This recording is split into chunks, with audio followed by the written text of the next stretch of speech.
हरे कृष्ण। ग्रंथराज श्रीमद् भागवतम की जय। श्रील प्रभुपाद की जय। श्रीमद् भागवतम कथा रूप अध्याय 116। भगवान श्री कृष्ण का वानासुर से युद्ध, 10वां स्कंद। यहाँ अनिरुद्ध को द्वारका से गए हुए 4 महीने बीत गए थे। उसका कोई समाचार ना पाकर सारे द्वारकावासी दुखी थे। तब नारद मुनि एक दिन द्वारका आए और उन्होंने विस्तार पूर्वक सारी कहानी कह सुनाई।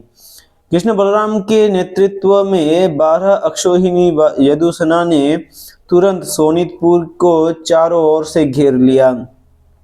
जब बानासुर ने देखा कि उसकी नगरी पर आक्रमण हो रहा है और सीमा पर बनी दीवारों और उद्यानों को नष्ट किया जा चुका है, तो वह उतनी ही विशाल सेना लेकर युद्ध भूमि में आ पहुंचा। अपने नंदी वाहन पर शिवजी सेनापति बने। वे अपने दोनों पुत्रों गणपति एवं कार्तिकेय तथा अन्य भूत पिशाचों के साथ युद्ध के लिए तैयार थे। वह युद्ध इतना भयंकर था कि देखने वालों तक के रोंगटे खड़े हो गए। शिवजी ने भगवान श्री कृष्ण से युद्ध किया।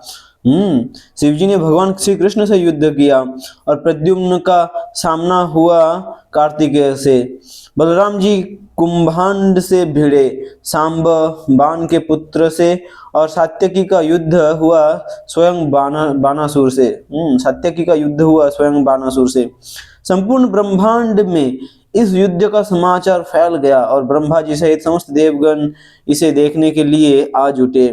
अपने सारंग धनुष से श्री कृष्ण ने सब भूतों, प्रमथों, गुह्यकों, डाकिनियों, यातुधानों, बेतालों, विनायकों, प्रेतों, मातों, पिशाचों, कुष्मांडों, ब्रह्म राक्षसों एवं शिवजी के अन्य अनुचरों को खदेड़ दिया। प्रत्युत्तर में शिवजी ने अनेक अस्त्र शस्त्र छोड़े, परंतु श्री कृष्ण ने अत्यंत सहजता से उन्हें काट डाला।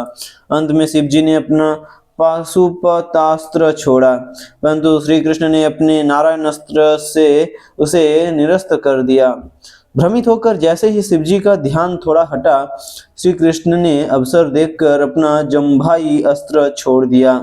फलस्वरूप शिवजी को जम्भाइयां आने लगी और उनकी युद्ध की इच्छा समाप्त हो गई। शिवजी को वहीं छोड़कर श्री कृष्ण अपनी तलवार, गदा और बाणों से वानासुर की सेना पर आक्रमण करने लगे।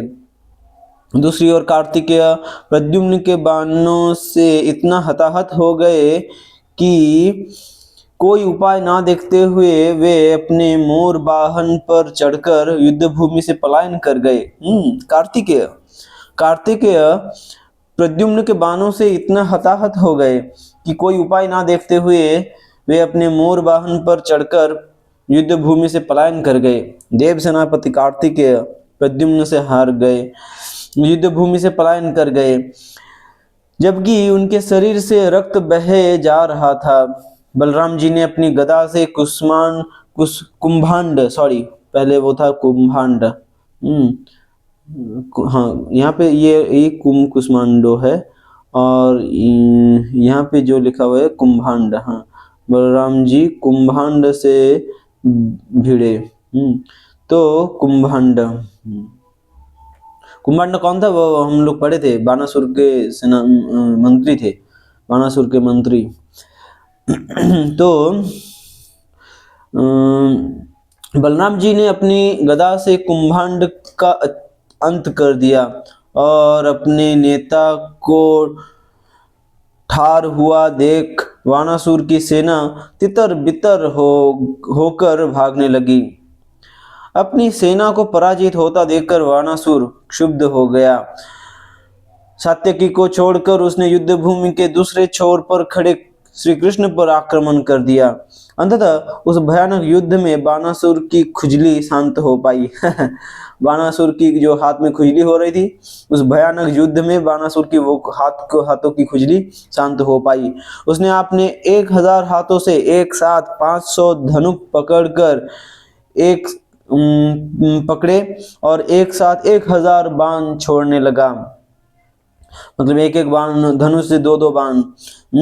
उसने अपने 1000 हाथों से एक साथ 500 धनुष पकड़े और एक साथ 1000 बाण छोड़ने लगा, परंतु भगवान हरि ने उसके सारे धनुष काट डाले, उसके सारथी एवं घोड़ों को मार दिया और रथ को ध्वस्त कर दिया। इतना करके भगवान श्री कृष्ण ने अपना पांचजन्य शंख बजाया। सोनितपुर में कोटरा नाम की एक देवी थी। सोनितपुर में कोटरा नाम की एक देवी थी। वानासुर माँ की समान उसकी पूजा करता था। जब उसने वानासुर के जीवन को खतरे में देखा तो वह पूरी तरह नग्नावस्था में श्री कृष्ण के सामने आ खड़ी हुई। उसके बाल चारों ओर बिखरे थे। श्री कृष्ण नग्न स्त्री को नहीं देखना चाहते थे और जैसे ही उन्होंने अपना मुख पीछे घुमाया, अवसर देखकर वानासुर वहां से भाग खड़ा हुआ। उस समय शिवजी पुनः युद्ध भूमि पर आ पहुंचे और अन्य कोई चारा ना देखते हुए अपना सर्वाधिक शक्तिशाली अस्त्र शिव ज्वर छोड़ दिया। कौन सा अस्त्र? शिव ज्वर, अपना सर्वाधिक शक्तिशाली अस्त्र शिवजी का शिव ज्वर छोड़ दिया।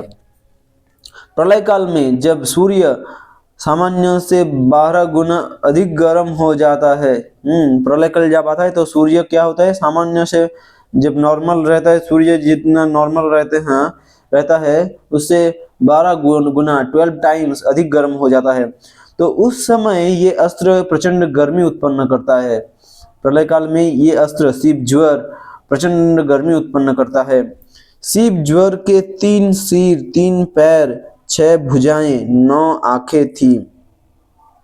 श्री कृष्ण की ओर बढ़ते हुए प्रतीत होता था मानो वह प्रत्येक वस्तु को भस्म कर देगा। प्रत्युत्तर में श्री कृष्ण ने विष्णु ज्वर छोड़ दिया। अरे इधर से विष्णु ज्वर छोड़ दिया जो सर्वाधिक ठंड उत्पन्न करता है। अच्छा, शिव ज्वर गर्मी उत्पन्न करता है और विष्णु ज्वर अत्यधिक ठंड उत्पन्न करता है। दोनों अस्त्रों का टकराव हुआ और शिव ज्वर का तापमान धीरे धीरे घटने लगा। अत्यंत पीड़ा में शिव ज्वर अपनी स्वामी से रक्षा की गुहार करने लगा, परंतु नारायण ज्वर या विष्णु ज्वर, नारायण ज्वर के सामने शिवजी कुछ सहायता नहीं कर सकते थे। अंततः शिव ज्वर को श्री कृष्ण की शरण लेने के लिए बाध्य होना पड़ा। शिव ज्वर जो अस्त्र है, शिव ज्वर ने प्रार्थना की, हे भगवान, मैं आपको प्रणाम करता हूँ। काल, नियति, कर्म, प्रवृत्ति तथा ये जड़ शरीर, ये सब मिलकर आपकी माया का निर्माण करते हैं और वह माया जीव के अंतहीन पीड़ा चक्र का बीज बनती है। आपका ज्वर अस्त्र मुझे त्रस्त कर रहा है। शीतल होते हुए वह मेरी पीड़ा का कारण बना हुआ है।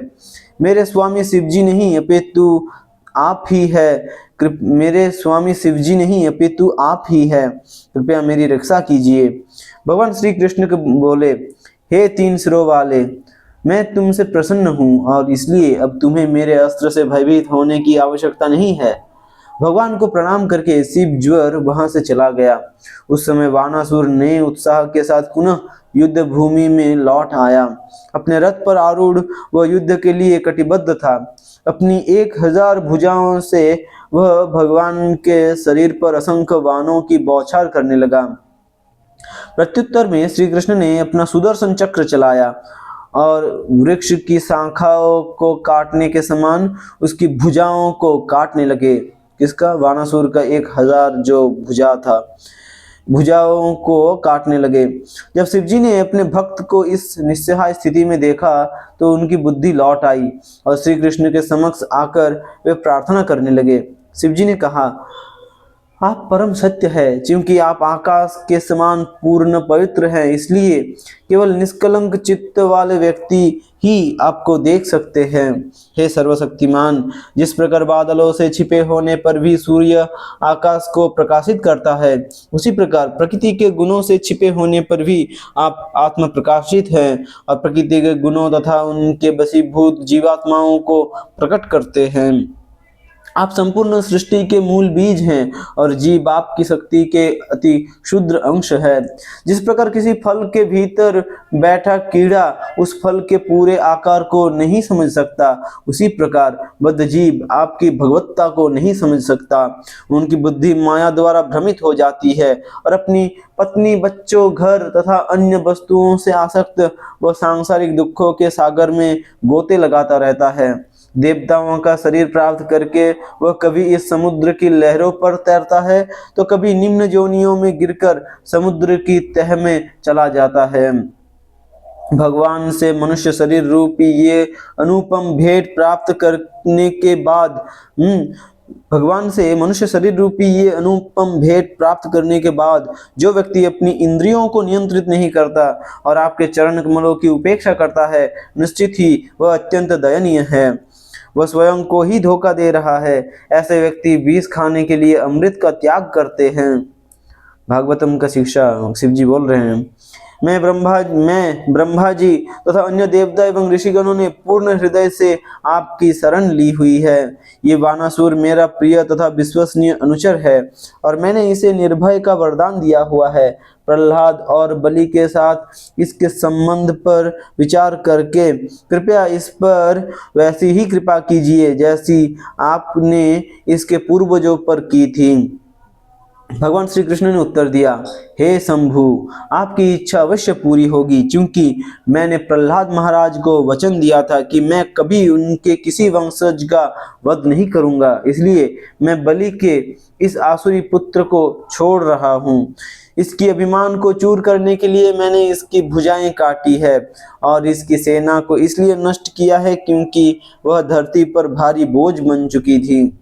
मैं बानासुर के 4 हाथ जोड़ रहा हूँ और साथ ही उसे वरदान देता हूँ कि वृद्धावस्था तथा मृत्यु उसे छू नहीं पाएगी और वह मेरा एक प्रमुख सहयोगी बनेगा।